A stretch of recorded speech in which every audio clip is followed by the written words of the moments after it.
This is Hannibal from the HannibalTV.com, a new episode of Eric Bischoff's 83 Weeks podcast that he does with Conrad Thompson was released today. And in that podcast, Eric Bischoff made some comments about his new WWE Executive Job, where he's basically going to be in charge of Smackdown's creative. He seems very excited about the job, and I'll read you a few quotes here directly from Eric Bischoff.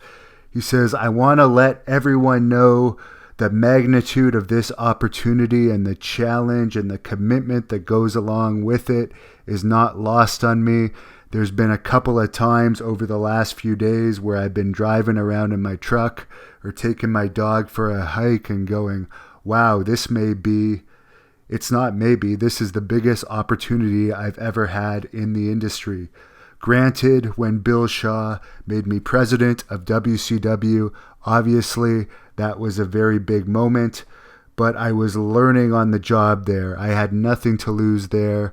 I was taking a company in WCW that had never turned a dollar of profit, that was such a distant number two to WWE at that time that we weren't even really number two.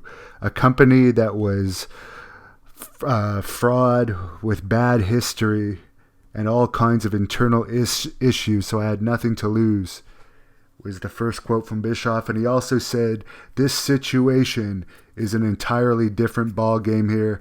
This is a very sophisticated company in WWE. They have a great team already in place. They're moving the Smackdown show to the Fox network, which is obviously going to have a lot of eyeballs on it in every way. So the magnitude of this opportunity is not lost on me.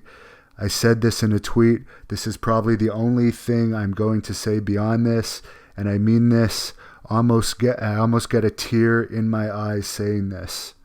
I'm honored, I'm humbled, and I cannot express even here, because this is a different kind of excitement for me. I haven't felt this way, well, maybe in forever, but for at least 20 years. This is a whole different ball game." And Dave Meltzer is reporting that Eric Bischoff is going to be moving to Connecticut for this job with his wife and dog, probably on the 10th or 11th of July.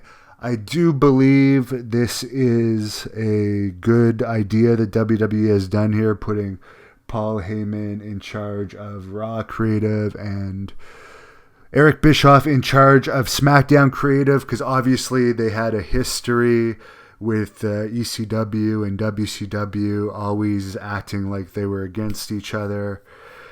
So far, they've tried to do brand splits numerous times, and they always fall through with their plans of keeping them as separate brands. They've even canceled numerous Smackdown house shows lately because they're using so many Smackdown stars on Raw. They say this is due to the falling ratings, but if those house shows had been sold out, I really don't believe they would have canceled them. It's no secret WWE has been having attendance issues. Eric Bischoff did not manage to turn around Impact Wrestling when he had a very good position with that company. But I do have a lot of respect for Eric Bischoff. I've learned a lot from him from listening to his podcasts and being friends with Sonny Ono, which I am now. And Sonny Ono is good friends with Eric Bischoff. I really can't say that I dislike Eric Bischoff in any way anymore. I was a little bit jaded in the past because maybe I'd only heard one side of things, but I hope this works out well for him. It's a good concept, and let's hope that he can bring back some of that magic he had with WCW, because I haven't personally been interested in wrestling in a long time. I did recently watch the video on YouTube that WWE put out about their current creative team, which they since made unlisted and disabled the comments of. And not to use a old-fashioned term, but they seemed like a bunch of geeks, literally a bunch of geeks. So hopefully Eric Bischoff can help turn things around and bring some of his knowledge to the product to make it more appealing to the masses. Thank you for watching the Hannibal TV. Please like this video if you enjoyed it and click the subscribe button to not miss any of our latest shoot interviews, match videos, or news updates. Support us on patreon.com for $1.99 a month to watch our full shoot interviews ad-free and help our channel grow. Follow us on Twitter at the Hannibal TV for instant updates.